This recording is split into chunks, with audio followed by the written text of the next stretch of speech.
हमें भी ये अकाउंटेबिलिटी तय करनी है कि जो वोटर्स के नाम कटे हैं, अब चुनाव तो खत्म हो गया, अब चुनाव के बाद उन 27 लाख वोटर्स की सुध कौन लेता है वो भी हमें देखना है, क्योंकि ट्रिब्यूनल में सुनवाई 1000 से ज्यादा नहीं हो पाई, इंक्लूजन नहीं हो पाया उसमें।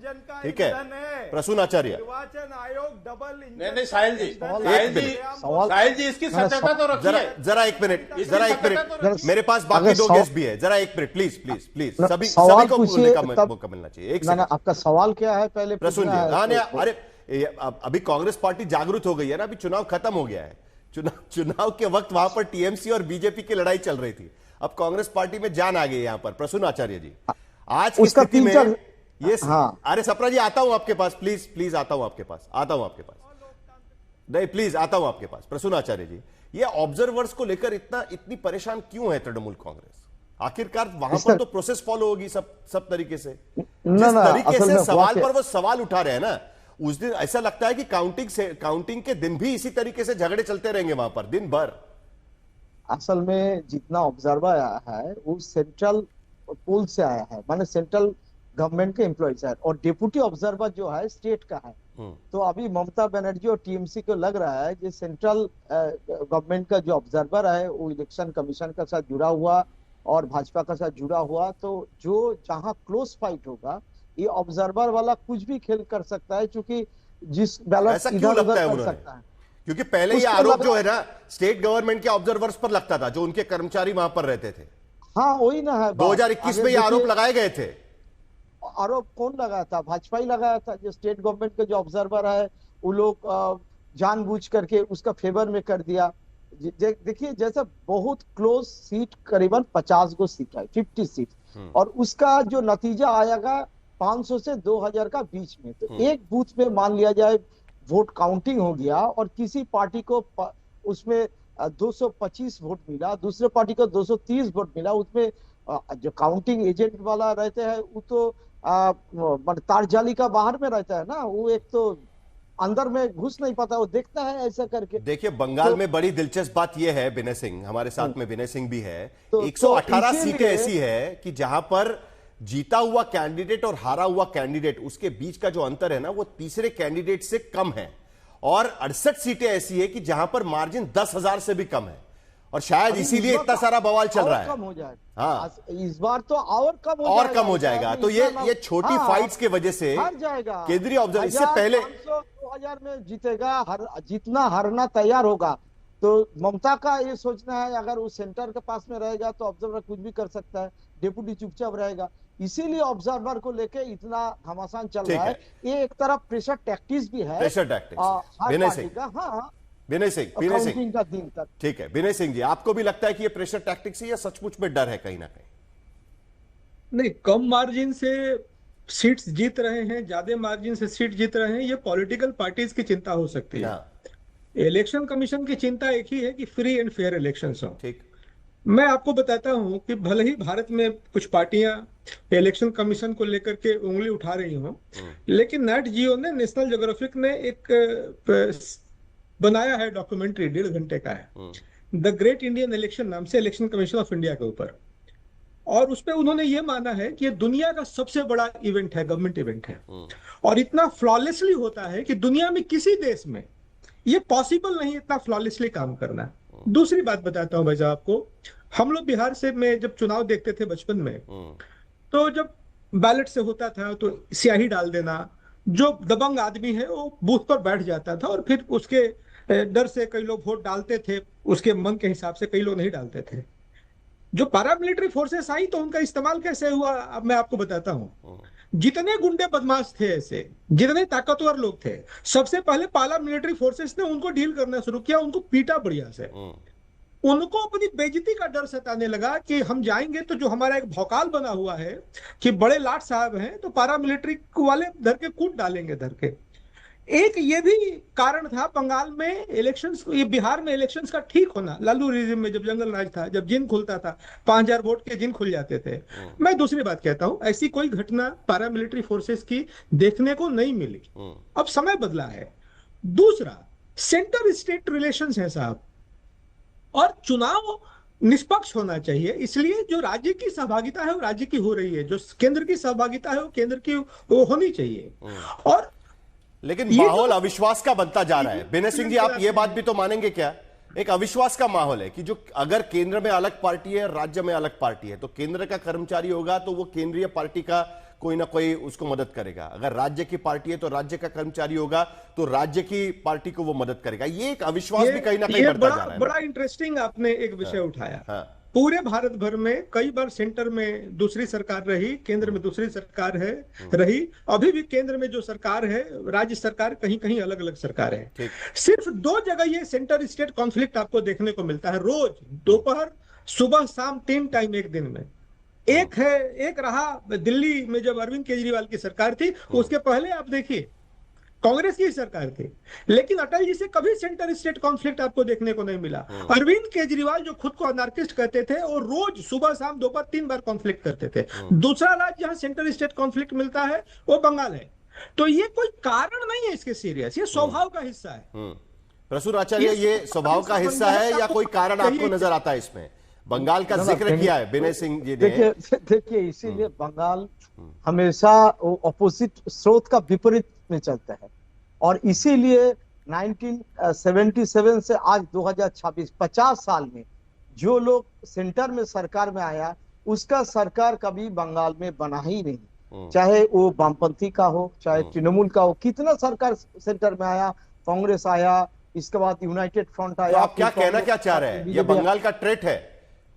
बंगाल का एक मिजाज है जो हम हमेशा अपना सिर ऊंचा करके केंद्रों का विरोध में खड़ा हो जाएगा। तो इस बार ममता का जो बंगाली अस्मिता है, आप पूरा कैंपेन का नैरेटिव देखिएगा, वो भी इस प्रकार का ही है, जो एंटी बंगाली, थोड़ा से भी एंटी सेंटर, फोकस ऐसे ही रहता है। जब सीपीएम लड़ते थे नहीं, लेकिन ये अलग बात कर रहे हैं ना विनय सिंह, क्या कहने की कोशिश कर रहे हैं, वो ये कहने की कोशिश कर रहे हैं कि भाई बाकी केंद्र और राज्य में अलग अलग सरकारें हैं, लेकिन इस तरीके का जो टकराव है ना, इतना बड़ा टकराव वो नहीं देखा जाता। ये सिर्फ बंगाल और अरविंद केजरीवाल का उन्होंने नाम लिया, हालांकि अभी वो तो सत्ता में है नहीं वहां पर। लेकिन देखिए विनय जी के हम विनम्रता से कहता हूं, डीएमके शासित तमिलनाडु में भी इसको दिखाई दे रहा है, और केरल में भी क्या हो रहा है, वो दोनों स्टेट से टकराव हुआ है।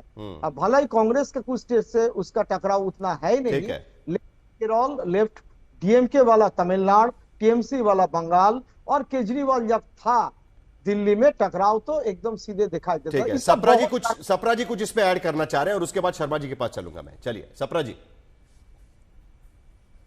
मैं विनय सिंह जी ने कुछ शब्द इस तरह के वापरे हैं, मैं उस पर क्लैरिफाई करना चाहता हूं। उन्होंने कहा कि फ्लॉलेस चुनाव हुआ है। भाई मैं तो ये कह रहा हूं कि 27 लाख लोगों के नाम कट जाने के बाद में फ्लॉलेस कैसे होता है? फिर जो 1468 लोगों के नाम ट्रिब्यूनल ने पास किए हैं, वो 1468 लोगों ने भी वोट नहीं दिया, और वो 1468 जो मैं बोल रहा हूं वो 95% स्ट्राइक रेट है ट्रिब्यूनल का।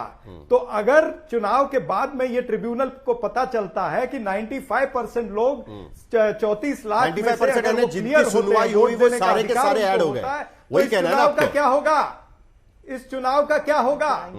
नहीं, वो सारे के सारे ऐड होंगे, लेकिन कॉन्स्टिट्यूएंसी के अंदर अगर जीत का मार्जिन जो है वो ये जो आएंगे नए वोटर, इससे कम होगा, तो फिर इस चुनाव का क्या अर्थ रह जाएगा? तो कोर्ट ने कहा है कि हम सुनेंगे तब। निर्वाचन आयोग और सुप्रीम कोर्ट क्या करेगी? सुप्रीम कोर्ट ने कहा है ना कि तब हम सुनेंगे अगर ऐसा कुछ होता है तो। मैं वही तो कह रहा हूं भाई, ये एडमिनिस्ट्रेटिव फेलियर है। मेरा कहने का मतलब यह है कि एडमिनिस्ट्रेटिव फेलियर हुआ है निर्वाचन आयोग का, बहुत बड़ा फेलियर ये है। ये कोई फ्लॉलेस काम नहीं हुआ है, ये बिल्कुल ऐसा काम हुआ है। शर्मा जी के पास जाने के पहले सप्रा जी, वो भारतीय जनता पार्टी का गोलकीपर बन के खड़ा था। एक और एक चीज, कोई रेफरी नहीं था, रिपीट नहीं सर प्लीज, एक और एक चीज पूछ लेता हूं। चलिए आप कह रहे हैं कि एडमिनिस्ट्रेटिव फेलियर हुआ है शर्मा जी के पास जाने के पहले, लेकिन ये भी तो आप नोट करेंगे ना कि पिछली बार के चुनाव में 2021 में आपकी पार्टी ने भी शिकायत की थी, भयंकर हिंसा, 300 एफआईआर उसमें हो गए थे, 58 लोगों की मौत हुई थी। इस बार अगर आप देख रहे हैं तो हिंसा की घटना की एक भी खबर नहीं आ रही है, और एक भी हत्या की भी खबर नहीं आ रही है, तो कम से कम उसके मार्क देंगे आप? अरे भाई मैं तो कह रहा हूं कि ये लोकतंत्र में इतनी बड़ी हिंसा हुई है, 27 लाख लोगों के नाम कट गए, आपको ये समझ नहीं आ रहा है? यानी पूरे लोकतंत्र का चीरहरण हो गया है। शर्मा जी चलिए, यहां पर कहते हैं कि एक वोट भी ना हो तो वो उसको भी वोट देने का अधिकार होना चाहिए। 27 लाख लोगों की महाभियोग वोट आज कट जाती है लाकर और ही आप रहेंगे कहते अभी। हैं चलिए। बहुत अच्छा हुआ, सब कुछ चंगा सी। शर्मा जी। सब कुछ चंगा नहीं, लोकतंत्र को नंगा देखिए, कर दिया है ये निर्वाचन आयोग सर ने। मैं अपनी ठीक बात है। कहता हूं। देखिए आपने एक महत्वपूर्ण प्रश्न उठाया।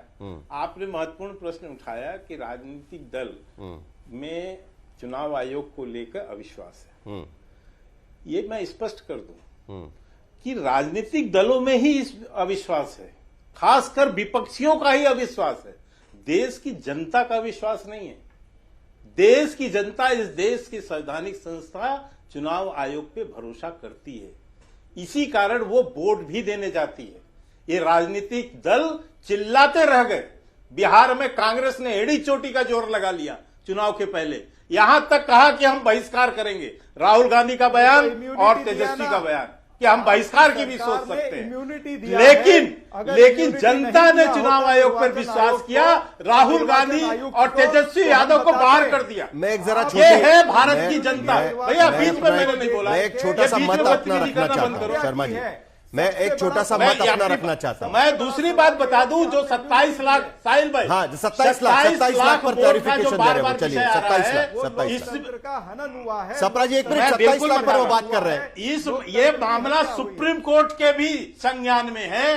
सुप्रीम कोर्ट का और उसके ट्रिब्यूनल का फैसला है, चुनाव आयोग भी इसमें है, सुप्रीम कोर्ट भी जो देश की सर्वोच्च अदालत है वो भी है। दो चीजें, अब आपको दो चीजें, किसी पर प्रश्न दो चीजें, उठाना है, प्लीज आप उठा सकते हैं। एक मिनट, जरा सपरा जी और शर्मा जी को शांत मैं ये करिए, कहता हूं, जरा शांत करिए दोनों को, प्लीज प्लीज। जरा दो चीजें क्लैरिफिकेशन जाना चाहिए। सुप्रीम कोर्ट के भीतर भी सुप्रीम कोर्ट ने इस बात को लेकर सवाल उठाया कि सिर्फ बंगाल के भीतर ये प्रोसेस की गई है लॉजिकल डिस्क्रिपेंसी की। नंबर एक, ट्रिब्यूनल जो बनाए गए वो सुप्रीम कोर्ट के आदेश के आधार पर बनाए गए, वरना ये लॉजिकल डिस्क्रिपेंसी वाले बाहर ही रहते।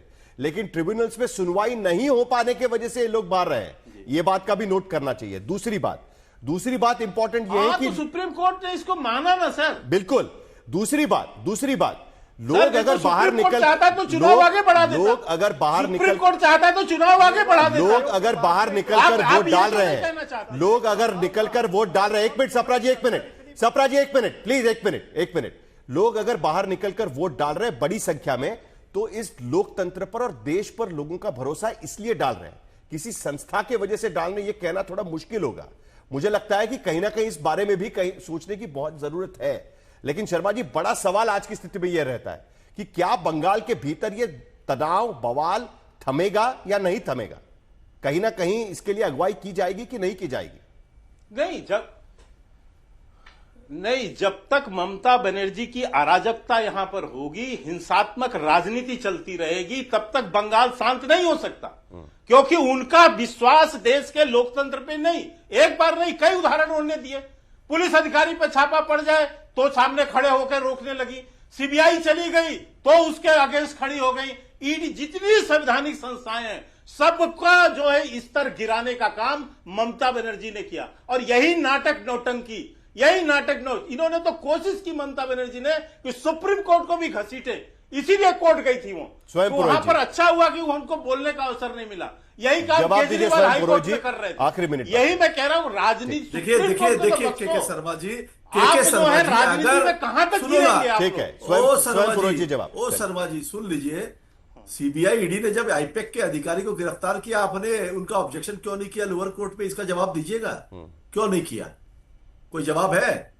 आप ईडी के अधिकारी का जवाब आप देंगे? केस थोड़ा खत्म हो रहा है। नहीं, अरे चुप रहो ना यार, आपने उनको बेल दिलवा दी। जाओ, इलेक्शन माना जा रहा था कि 29 तारीख के बाद कम से कम ये बवाल थमेगा, लेकिन लगता है कि 4 तारीख तक ये बवाल थमने का नाम नहीं ले रहा है। इस बीच दो चीजों पर ध्यान रखना होगा। एक तो फाल्ता की विधानसभा क्षेत्र में जो 30 बूथ को लेकर शिकायतें हुई है, उसको लेकर चुनाव आयोग कब फैसला लेता है। दूसरा, चुनाव आयोग ने additional deployment 165 additional counting observers deploy किए गए और 77 पुलिस ऑब्जर्वर्स भी डिप्लॉय किए गए, तो उनकी भूमिका क्या रहती है उस पर भी नजर बनाए रखेंगे।